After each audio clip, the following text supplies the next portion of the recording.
আল্লাহ রাসূল বলেন, আমাকে জিবরাইল আলাইহিস সালাম নিয়ে গেলেন জান্নাতের মধ্যে। জান্নাত আমি পরিদর্শন করলাম, জান্নাতের নিয়ামত গুলো আমি এত চমৎকার দেখলাম।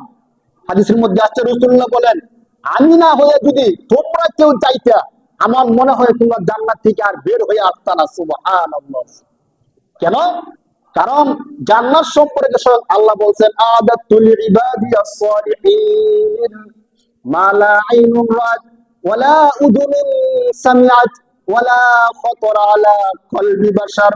আল্লাহ বলেন, বান্দা, আমি তোমাদের জন্য এত চমৎকার জান্নাত আমি তৈরি করে রেখেছি, যে জান্নাতের কথা কোন মানুষ কোনদিন তার কান দিয়ে শুনে নাই, কোন মানুষ কোনদিন কল্পনাও করতে পারে না। এত চমৎকার জান্নাত আমি আল্লাহ তোমাদের জন্য তৈরি করে রেখেছি। সুবহানাল্লাহ। এত চমৎকার জান্নাত।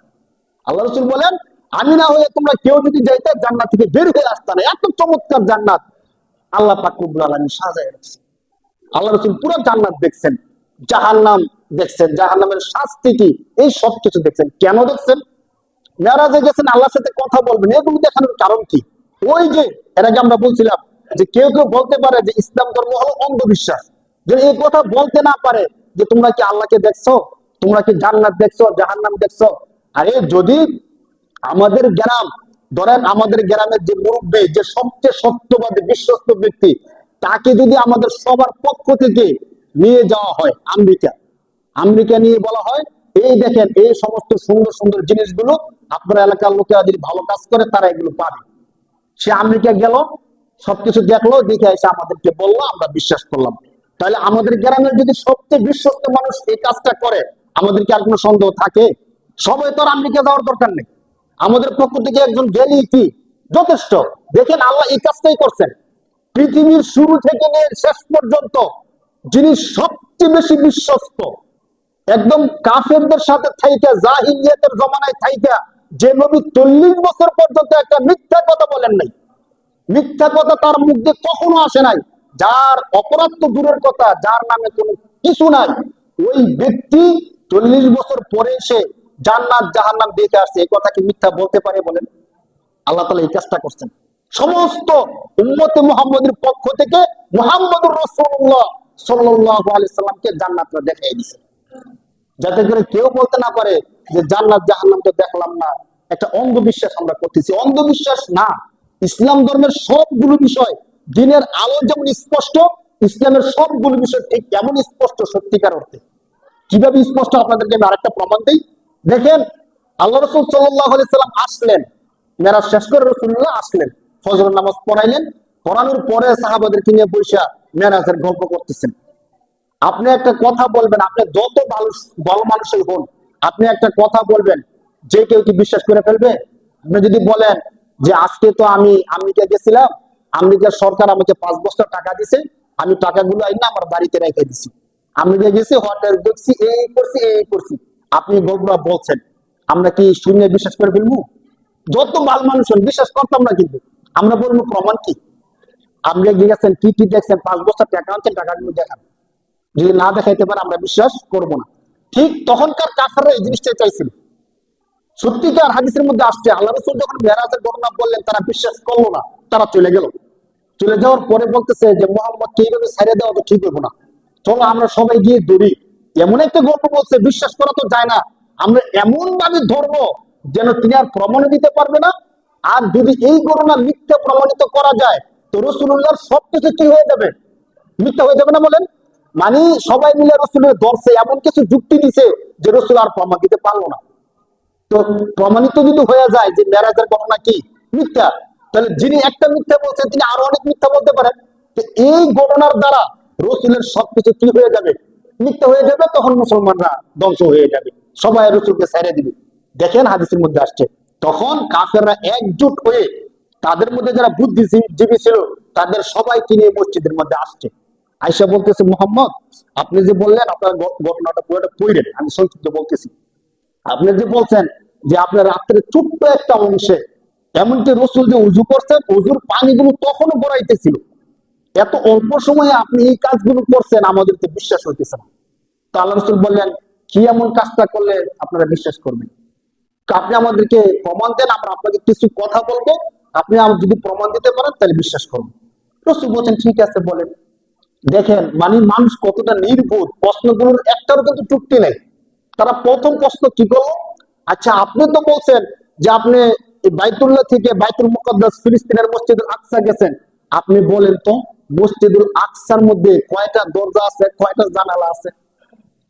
চিন্তা করে দেখেন রাসূল গেছে কয়বার? একবার। এবং রাত্রের অন্ধকার ছিল, কে বসে বসে জানালা দরজা গনে? ফিলিস্তিনের বাইতুল মুকাদ্দাস মসজিদ কি একটা দরজা একটা জানালা? বিশাল মসজিদ না? তো বিশাল মসজিদের দরজা জানালা বসে বসে গনে কে? রাসূল যাবেন আল্লাহর কাছে, সেখানে শুধু ঢুকছেন, নামাজ পড়াইছেন। রাসূলের তো আর কোনো কাজ নাই। আপনারা একটু চিন্তা করে দেখেন, আমরা অনেকে এমন আছি যে ছোট্ট থেকে নিয়ে আজ পর্যন্ত এই মসজিদের মধ্যে নামাজ পড়ি, কিন্তু কয়জন এমন আছেন যে তিনতলা পর্যন্ত কয়টা জানালা আছে, কয়টা দরজা আছে গনছেন বসে বসে? বলছে কেউ? এখন গনা ছাড়া জিজ্ঞেস করলে অনেকে বলতেও পারতেন না। অথচ 30 বছর পর্যন্ত এই মসজিদে আমরা নামাজ পড়ি। অথচ আল্লাহ রাসূল নামাজ পড়ছেন একবার, আবার রাত্রেবেলা গেছেন নামাজ পড়ে আবার চলে আসছেন। তারা প্রশ্ন করছে কি, যে আপনি যদি সত্যিকার জায়গায় থাকেন তাহলে আপনি বলেন বাইতুল মুকাদ্দাসের দরজা কয়টা, জানালা কয়টা দেখি। দেখেন আল্লাহ রাসূল যদি তখন বলতে না পারতো, তারা কিন্তু ঠিকই প্রচার করতো যে মেরাজের ঘটনা মিথ্যা। কিন্তু এটার দ্বারা কি মিথ্যা প্রমাণিত হয়? হয় না, কিন্তু যুক্তি বলে হয় না। কিন্তু মানুষকে মসজিদে গিয়ে দরজা জানালা গনে নাকি? বলে না তো। আল্লাহ রাসূল সাল্লাল্লাহু আলাইহি সাল্লাম চিন্তা করলেন, না তো আমি তো বলি নাই কয়টা দরজা কয়টা জানালা, কিন্তু জবাব তো দিতে হইব, জবাব না দিলে মিথ্যা তারা প্রচার করতে থাকবে। তখন আল্লাহর কাছে বলেন যে আল্লাহ কি করা যায়? আল্লাহ পাক রব্বুল আলামিন জিবরাইল সালামকে বললেন যে আপনি তাড়াতাড়ি বাইতুল মুকাদ্দাসকে আল্লাহর আমার নবীর সামনে হাজির করে দেন। সুবহানাল্লাহ। ইতিহাস সাক্ষী, যখন তারা এই প্রশ্ন করছে, আল্লাহ কুদরতি ভাবে আল্লাহ রাসূলের চোখের সামনে বাইতুল মুকাদ্দাসকে তুলে ধরছেন। আল্লাহ রাসূল গইনা গইনা দরজা জানালাগুলো বলতেছিল, তখন কাফেরদের বিশ্বাস করা ছাড়া আর কোনো উপায় ছিল না। সুবহানাল্লাহ। একদম রাসূল গইনা গইনা বলে দিয়েছেন এতটা দরজা এতটা জানালা, বিশ্বাস না হলে যে দেখতে। শুধু এতটুক না, আল্লাহ রাসূল যখন মেরাজ থেকে আসতেছিলেন তখনকার তো মানুষ ব্যবসা করতে যাওয়া আসা করতো। তো কাবা শরীফ থেকে যারা ব্যবসা করতে গিয়েছিল বাইতুল মুকাদ্দাস, তারা কাফেলা নিয়ে আসতেছিল। ওই কাফেলার লোকের সাথে আল্লাহ রাসূলের সাক্ষাৎ হয়েছে, তাদের সাথে আল্লাহ রাসূল কথা বলছেন, তাদের থেকে আল্লাহ রাসূল পানি নিয়ে খাইছেন। এই ঘটনাগুলো পর্যন্ত যখন তারা কাফেলা আসছে মক্কার মধ্যে, তারা এসে বলছে যে অমুক দিন রাত্রে আমরা মুহাম্মদ সাল্লাল্লাহু আলাইহি সাল্লামের সাথে সাক্ষাৎ হয়েছিল, কথা হয়েছিল। সুবহানাল্লাহ। আর কি বিশ্বাস করা ছাড়া উপায় থাকে? এরপরও কাফের মুনাফিক তারা বিশ্বাস করছে, করে নাই। আল্লাহ রাসূল সাল্লাল্লাহু আলাইহি সাল্লাম যখন জাহান্নাম পরিদর্শন করতেছিলেন, জাহান্নাম পরিদর্শন করতে গিয়ে দেখলেন, সহিহ হাদিসের মধ্যে মুসনাদে আহমদের হাদিসের মধ্যে আসছে, রাসূল সাল্লাল্লাহু আলাইহি সাল্লাম বলেন, ফাইদা আনা বিকওমিন, আমি হঠাৎ করে জাহান্নামের মধ্যে দেখতে পেলাম একটা সম্প্রদায়ের লোক, বুতুনুহুম কাল বুয়ুত, আমি এক সম্প্রদায়ের লোকদেরকে দেখলাম যে তাদের পেটগুলো বিশাল বড় ঘরের মতো। আমাদের বাড়ি ঘর আছে না, তাদের এক একজনের পেট কিসের মতো বলেন? ঘরের মতো তাদের পেটগুলো। এবং ফিহা হাইয়াতুন, হাইয়াতুন হলো সাপ। তাদের পেটগুলো হলো বিশাল বড় ঘরের আকৃতির, আর তাদের পেটের মধ্যে কিলবিল কিলবিল করতেছে অনেকগুলো সাপ। যে সাপগুলো বাহির থেকে দেখা যাইতেছে আয়নার মতো, তাদের পেটের মধ্যে যে সাপ কিলবিল করতেছে দেখা যাইতেছে। রাসূলুল্লাহ বলেন, আমি জিবরাইলকে জিজ্ঞেস করলাম এত কঠিন শাস্তি কেন দেওয়া হচ্ছে? দেখেন পেটের মধ্যে একটু বিষ উঠলে কিন্তু আমাদের আর ঘুম ধরে না, পেট ব্যথা করলে কত কষ্ট। আমার কাছে একজন ছাত্র ভাই এমন ছিল, তার প্রায় সময় পেট ব্যথা থাকতো। তো সে রাত্রে উঠে ধরেন পেটটাকে টেবিলের সাথে লাগাইয়া বসে বসে কাঁদতো। অনেক চিকিৎসা করতে, কোনো চিকিৎসা তার ফলাফল হয় না। তো সে কাঁদতো কাঁদতো। একদিন আমি জিজ্ঞেস করতেছিলাম বিষয়টা কি, কবে আমি তো অনেক চিকিৎসা করছি, পেটের কোন কাজ হইতেছে না, আমার পেটের মধ্যে কি যেন কামড়ায় আর পেট ব্যথা করে। কয় মাঝে মধ্যে আমার এত ব্যথা হয়, আমার মনে হয় যে একটা ছুরি নিয়ে আমি পেটটা কাটি, কাটতে দেখি যে আমার পেটের মধ্যে কি আছে, কেন আমার ব্যথা করে। এই গল্প কিন্তু আমি দুনিয়ার গল্প গল্প বলতেছি আপনাদের কাছে। তাহলে পেটের ব্যথা কিন্তু সহ্য করার মতো ব্যথা না। আর যদি পেট এত বড় হয়ে যায়, ঘরের মধ্যে দেখা যায়, আর পেটের মধ্যে সাপ কিলবিল করে দংশন করতে থাকে, তখন কেমন ব্যথা হবে বলে? দুনিয়ার মধ্যে তো সে চিকিৎসা করার সুযোগ পাইতেছে, আখিরাতের মধ্যে কি চিকিৎসা করার সুযোগ আছে ভাই? আল্লাহ রাসূল যখন জিজ্ঞেস করলেন জিবরাইল ব্যাপার কি, এত কঠিন শাস্তি তাদের কেন হচ্ছে? পেটের মধ্যে খাবার হজম না হলে তো আমাদের অবস্থা গরম হয়ে যায়। সব সমস্যা কিন্তু আমাদের পেটের মধ্যে দেখা যায় খাবার দাবার নিয়ে। তখন জিবরাইল আলাইহিস সালাম বলতেছেন, হে নবী শোনেন, দুনিয়ার মধ্যে যখন তারা ছিল, তারা হালাল কামাই খাইতো না, হারাম কামাই খাইতো। কি কামাই খাইতো বলেন? ওই যে হারাম খাইছে, এই হারাম গুলো আজকে পেটের মধ্যে আইসা সাপের আকৃতি ধারণ করছে। সহিহ হাদিসের গল্প বলতেছি, আপনারা দেখেন মেরাজের গল্পের মধ্যে আল্লাহ রাসূল বলতেছেন, দুনিয়ার মধ্যে যারা হারাম খাইতো, ওই হারাম খাবার গুলো, সুদের খাবার গুলো, ঘুষের খাবার গুলো, অবৈধ ইনকামের খাবার গুলো আজকে এক একটা বাত এক একটা সাপের আকৃতি ধারণ করছে। বলেন নাউজুবিল্লাহ। আমি যে আপনাদের সামনে সুদের বয়ান করি, ঘুষের বয়ান করি, অনেকে রাগ করেন। রাগ করেন না ভাই, এটা আমার কোনো ফায়দা নাই। আমার কি ফায়দা বলেন? আমি কি হবো? আপনি যদি সুদি কারবার ছেড়ে দেন, আমাকে কেউ 10 টাকা দিবে ভাই? জমিতে সুদি কারবার ছেড়ে দিছে, আপনি 10 টাকা নেন, দিবে? সত্যি কথা দিবে না। আপনাদের দিকে তাকাইয়া বলি, বিশ্বাস করেন, সহিহ হাদিসের গল্প বলছি এটা। হাসরের দিন যদি আল্লাহ না করুক এই সুদি কারবার করার কারণে আমার পেটের মধ্যে এতগুলো সাপ হয়, আমাকে বাঁচাবে কি ভাই? তখন যদি আপনাকে ফেরেশতা এসে বলে, আপনার মসজিদের ইমাম যে এইভাবে চিল্লে চিল্লে আপনাকে প্রতি জুমায় বলতো, আপনার কি একবারও কানে যায়নি? আপনি কি একবার হুজুরের কথা বিশ্বাস করতে পারলেন না? যদি বিশ্বাস করতেন, তওবা করতেন, আল্লাহ তো ক্ষমা করে দিত, কেন বিশ্বাস করলেন না? তখন কান্নাকাটি করা ছাড়া আর কোন উপায় আছে বলেন? তখন যদি বলেন, আমি তো বুঝতে পারি নাই, হুজুর যে সত্যি বলছে এটা তো আমি অনুধাবন করি নাই, মনে করছি হুজুর রাখছি বয়ান করার জন্য, হুজুর তো বয়ান করবই, হুজুর যেহেতু এখানে চাকরি করে বয়ান করা ছাড়া উপায় নেই, এই জন্য বয়ান করছি, এ মনে করে হুজুরের কথা বিশ্বাস করি নাই। এই কথা বললে কি আমরা বাঁচতে পারবো ভাই? দেখেন ভাই, আমার বাঁচার সিস্টেম আমি করতে হবে। হাদিসের মধ্যে এই গল্পটা আসছে যে যারা হারাম ইনকাম দিয়ে নিজের পেটকে ভরে, জাহান্নামের মধ্যে তাদের পেট হয়ে যাবে এমন বিষয়, পেটের মধ্যে থাকবে শুধু সাপ। বলেন নাউজুবিল্লাহ। আমরা বাঁচা দরকার আছে কিনা ভাই বলেন? আল্লাহ রাসূল সাল্লাল্লাহু আলাইহি সাল্লাম জাহান্নামের আরো দৃশ্য দেখলেন। কিছু কিছু মেয়েদেরকে এত কঠিন শাস্তি দেওয়া হচ্ছে যে তাদের গর্ভের মধ্যে সন্তান, যারা মহিলারা আছে তাদেরকে যে শাস্তিটা দেওয়া হচ্ছে, তাদের গর্ভের মধ্যে সন্তান অর্ধেক ভূমিষ্ঠ হয়েছে আর অর্ধেক ভিতরে আছে। বাচ্চা অর্ধেক ভিতরে আর অর্ধেক বাহিরে। এই জিনিসটা কিন্তু মেয়েদের জন্য সবচেয়ে কষ্টের। যদি আপনি জিজ্ঞেস করেন যে মাদের জন্য মেয়েদের জন্য সবচেয়ে কষ্টের মুহূর্ত কোনটা, তারা বলবে যে বাচ্চা প্রসব করার সময় কষ্টটা। তো জাহান্নামের মধ্যে আর এই দুনিয়ার সময়টা তো 5 মিনিট, 7 মিনিট, আধা ঘন্টা, এরপরে কি হয়ে যায়? কোন না কোন ভাবে আমরা শেষ করি, ডাক্তারের মাধ্যমে হোক বা দাইমার মাধ্যমে, কোন না কোন ভাবে এটা শেষ করি, সমাধান করি। আর সময় তখন দৌড়দৌড়ি করে কিভাবে এই কষ্টটা লাঘব করা যায়। কিন্তু জাহান্নামের মধ্যে কোন সময়ের সাথে নির্ধারিত না। হাদিসের মধ্যে আসছে যে এই যে বাচ্চাটা অর্ধেক পেটের মধ্যে আর অর্ধেক বাহিরে, তখন জাহান্নামের যে দুদর্শ ফেরেশতা আছে তারা শিকল দিয়ে ওই বাচ্চাকে টানতে থাকবে, কিন্তু বাচ্চা বের হবে না। আর ওই মহিলা জোরে জোরে চিৎকার করতে থাকবে, টানতে থাকবে, কোনো উপায় থাকবে না। আল্লাহ রাসূল জিজ্ঞেস করলেন, এই কষ্ট তাকে কেন দেওয়া হচ্ছে? তখন তাকে বলা হলো যে দুনিয়ার মধ্যে যে সকল মেয়েরা জিনা করত, বেবিচার করত, অবৈধভাবে যাদের যৌন চাহিদা পুরা করত, আল্লাহ তাআলা জাহান্নামের মধ্যে তাদেরকে এই শাস্তি দিচ্ছে। নাউজুবিল্লাহ বলে, কত কঠিন শাস্তি দেখে। তাহলে আমাদের মধ্যে সমাজগতভাবে যে প্রবণতা বেশি হয়, হয়তো যৌন চাহিদার কারণে জিনার মধ্যে ঢুকে যায় যুবকরা অথবা মেয়েরা, অথবা ইনকামের রাস্তা দিয়ে সুদি কারবার আমরা করে ফেলি।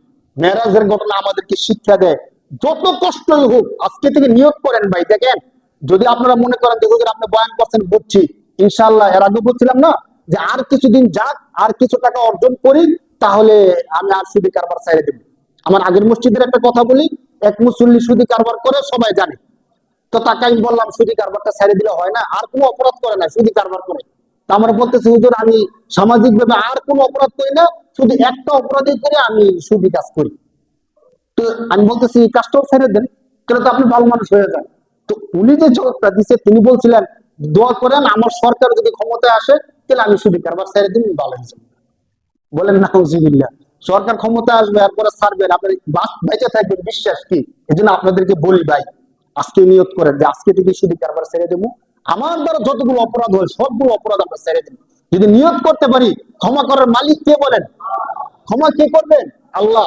আপনাদেরকে ছোট্ট সূক্ষ্ম আরেকটা বিষয় বলে দিই। ধরেন আমরা অনেকে আছি এমন সামাজিক ভাবে ভদ্রতার কারণে, আমাদের পারিবারিক স্ট্যাটাসের কারণে জিনার কাজের মধ্যে আমরা যাবো না। কেউ আমাদেরকে যতই বলুক জিনার কাজ, বেবিচারের কাজ আমরা করবো না, কিন্তু অনেকভাবে জিনা হয় আমরা খেয়াল করি না। দেখেন, আমাদেরকে শয়তানে ধোঁকা দেয়। আমরা যখন বিয়ে করি, বিয়ে করার পরে সামাজিক ভাবে আমাদের সংসারের মধ্যে যখন অশান্তি থাকে, ঝগড়াঝাটি হয়, সাধারণ ঝগড়াঝাটি হইলেই আমরা স্ত্রীকে তালাক দিয়ে দিই। বলেন নাউজুবিল্লাহ। স্ত্রীকে কি দিয়ে দেয়? তালাক দিয়ে দেয়। শুধু স্ত্রীকে না, স্ত্রীর মাকে, স্ত্রীর 14 গোষ্ঠী বংশকে পর্যন্ত তালাক দেয়। তোরে তালাক দিলাম, তোর 14 গোষ্ঠী তালাক দিলাম। নাউজুবিল্লাহ। কি ক্ষমতা! হ্যাঁ, সবার তালাক দিয়ে দেয়। এই যে তালাক দিয়ে দেয়, তখন তো মাথা ঠিক থাকে না, তালাক দিয়ে দিছে রাগের চোটে। এরপরে তালাক দেওয়ার পরে এসে হুজুরের কাছে বলে, হুজুর বুঝতে পারি না, ঝগড়াঝাটি কইরা রাগের মাথায় কি বলছি আমার মনে নাই, 3 তালাক দিয়ে বলে ফেলছি। এখন আপনি দেখেন আপনার কিতাবের মধ্যে কোনোভাবে ঘুরাইয়া ফিরাইয়া রাখা যায় কিনা। বলে এমন অহরহ ঘটনা আমার সাথে ঘটছে। আপনাদের এলাকারই একজন অস্থির হয়ে আইসা বলতেছে, যুবক হুজুর আমি এই কথাগুলো তো বলে ফেলছি। আমি বলছি কয় তালাক বলছেন? হুজুর 3 তালাককে বলে ফেলছি, আরো বেশিও বলছি হয়তো রাগের মাথায়। তাহলে এখন হুজুর দেখেন কোনোভাবে আমার স্ত্রীকে রাখা যায় কিনা, যে কোনো ভাবেই হোক, যা লাগে আমি করবো, আপনি শুধু সিস্টেমটা একটু দেখাই দেন, কোন সিস্টেম আমার স্ত্রীকে রাখতে পারে। আপনারা যে হুজুরের দোষ দেন, হুজুরের এই দলে হুজুর করবো কি বলেন? কোনোভাবে রাখা যায় কিনা হুজুর একটু সিস্টেম বলে দেন। তো আপনি তালাক দিচ্ছেন কেন? হুজুর তালাক দেওয়ার উদ্দেশ্য ছিল না, ঝগড়াঝাটি করতেছিলাম, করতে করতে এক পর্যায়ে তালাক দিয়ে দিচ্ছে। মূলত তাকে তালাক দেওয়া আমার কি ছিল না, উদ্দেশ্য ছিল না। তো এখন অনেকে যুক্তি দেখায়, তালাক দিলে তো নিয়ত করে তালাক দিতে হয়, তালাক দিলে তো লেখালেখি করতে হয়। আপনারা জানেন হাদিস অনুযায়ী কোন ব্যক্তি ইচ্ছায় অনিচ্ছায় ভুলে যে কোনো ভাবে যদি 3 তালাক বলে ফেলে, ওই স্ত্রীকে রাখার আর কোনো সুযোগ নাই। আমি তাকে যে কথাটা বলছিলাম, ওলামায়ে কেরাম যে কথাটা বলেন, দেখেন 2 ভাই ঝগড়া লাগছেন কোন একটা বিষয় নিয়ে, আপন মার পেটের 2 ভাই ঝগড়া লাগছেন। ঝগড়া করতে করতে এক পর্যায়ে রাগের মাথায় আপনি ধরেন একটা ছুরি দিয়া আপনার ভাইয়ের মাথার মধ্যে কূপ দিয়ে দিচ্ছেন। কূপ দেওয়ার পরে সাথে সাথে জায়গার মধ্যে আপনার ভাই শেষ, মরে গেছে গা।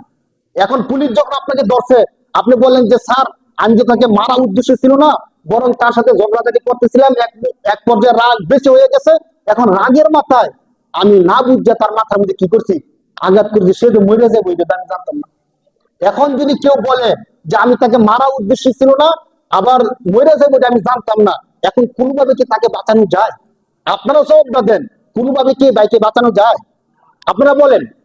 এখন সে কিন্তু মারা উদ্দেশ্য ছিল না, আর সে ইচ্ছা করে মারে নাই, রাগের মতো মেরে ফেলছে, আর মরে যাবো সে জানতো না, এখন সে মরে গেছে। এখন কোনোভাবে তাকে কি বাঁচানো যায়? আপনারা কি বলেন? ভাইকে বাঁচানো যায়? যদি বাঁচানো না যায়, আপনারা বিশ্বাস করেন শরীয়তের বিধান হলো, যে স্ত্রীকে আপনি 3 তালাক বলে ফেলছেন, আপনি উদ্দেশ্য থাকুক না থাকুক, ইচ্ছা করে করেন অথবা অনিচ্ছায় করেন, মাথা ঠিক থাকুক অথবা না থাকুক, আপনি যদি 3 তালাক বলে থাকেন, আপনি তো বলছেন তোকে 1 তালাক, তোকে 2 তালাক, তোকে 3 তালাক, এগুলো কিভাবে বলতে পারছেন? ওই ভাইকে যেমন বাঁচানোর কোনো সুযোগ নাই, আপনার স্ত্রীকে রাখার কোনো সুযোগ। এই ঘটনার পরে পরবর্তীতে আবার দেখি গড় করতেছে। উমা আমি না বলে দিলাম গড় করার সুযোগ নাই, কেমনে গড় করতেছেন?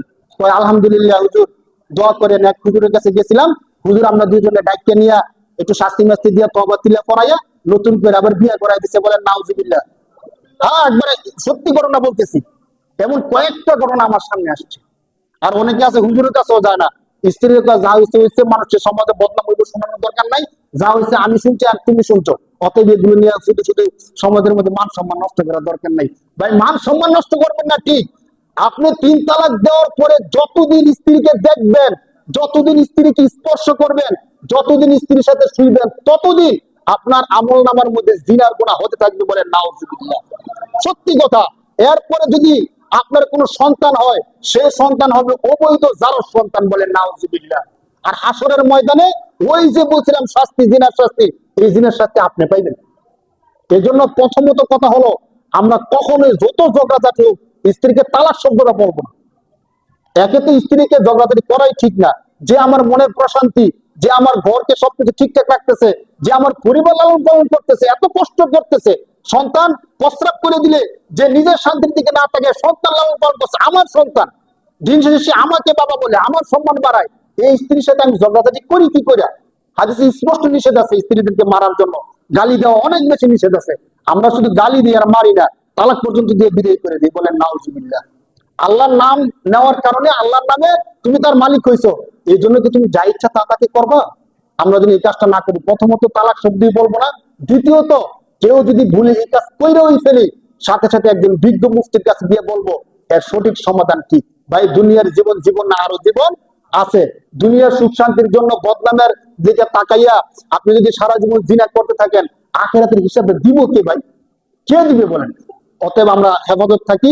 সর্বশেষ কথা হলো, আল্লাহ রাসূল সাল্লাল্লাহু আলাইহি সাল্লাম মেরাজ থেকে চলে আসলেন, আমাদের জন্য কি নিয়ে আসলেন? 5 ওয়াক্ত নামাজ নিয়ে আসছেন। আল্লাহ রাসূলের সবচেয়ে বড় গৌরব অর্জন ছিল এই মেরাজ। মেরাজ থেকে পুরস্কার স্বরূপ আল্লাহ রাসূলকে 50 ওয়াক্ত নামাজ দিয়েছিলেন। 50 ওয়াক্ত থেকে কমাইতে কমাইতে 5 ওয়াক্ত নামাজের মধ্যে আনছেন। আল্লাহ তাআলা একটা ঘোষণা তখন দিয়েছেন, এর আগে আমি বলছিলাম, আল্লাহ তাআলা বলছেন যে হে নবী, আমি কিন্তু আপনার উম্মতের জন্য 50 ওয়াক্ত নামাজই ফরজ করছি। কত ওয়াক্ত? হাদিসের মধ্যে আছে আমাদের উপর ফরজ কত ওয়াক্ত নামাজ পড়ছিলেন? তো 50ই ফরজ করছি, বাকি আপনি কমাইতে কমাইতে 5 ওয়াক্ত নিয়ে আসছেন। তো আপনি সাক্ষী থাকেন, আপনার যে উম্মতরা এই 5 ওয়াক্ত নামাজই পড়বে, আমি আল্লাহ তাদের আমল নামার মধ্যে 50 ওয়াক্ত নামাজের সওয়াব দিয়ে দেব। সুবহানাল্লাহ।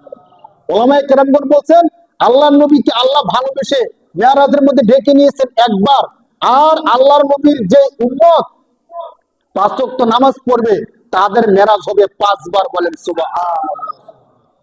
শুধু মেরাজ নিয়ে দৌড়াদৌড়ি করি, মেরাজের দিন আসলে রোজা রাখি, নামাজ পড়ি, কিন্তু 5 ওয়াক্ত নামাজ পড়ার কোনো খবর নাই। কেউ যদি মেরাজের মধ্যে কিন্তু নির্দিষ্ট কোনো আমল নাই, হাদিস থেকে প্রমাণিত নাই, এরপরও কেউ যদি কোনো আমল করে মুস্তাহাব হিসাবে, তাহলে আমলটা কি হইতে পারে? বেশি বেশি মুস্তাহাব। মুস্তাহাব আমলগুলো করতেছি, কিন্তু মেরাজে যে 5 ওয়াক্ত নামাজ ফরজ হয়েছে, ওই ফরজ নামাজ আমরা কেউ পড়ি না। মেরাজের মূল শিক্ষা হলো 5 ওয়াক্ত নামাজ। এই জন্য আপনাদেরকে বলি ভাই, দিন শেষে আমাদেরকে আল্লাহর কাছে ফিরে যেতে হবে। অতএব আসেন, আজকের আলোচনার যে মর্ম, সুদী কারবার, অবৈধ যত কারবার আছে সমস্ত কারবারগুলো ছেড়ে দিব, জিনা বেবিচার থেকে আমরা মুক্ত হয়ে যাব, এবং 5 ওয়াক্ত নামাজ আমরা শুরু করে দিব। এই 3টা কাজ যদি আমরা করতে পারি, হাদিস অনুযায়ী আশা করা যায় আল্লাহ ক্ষমা করে আমাদেরকে জান্নাতুল ফেরদৌস দান করবে। আমরা যেন আজকে যারা আলোচনাগুলো শুনলাম, আমাদের সবাইকে যেন আল্লাহ তাআলা জান্নাতের মধ্যে আবার একসাথে হওয়ার তৌফিক দান করে, বলে আমিন।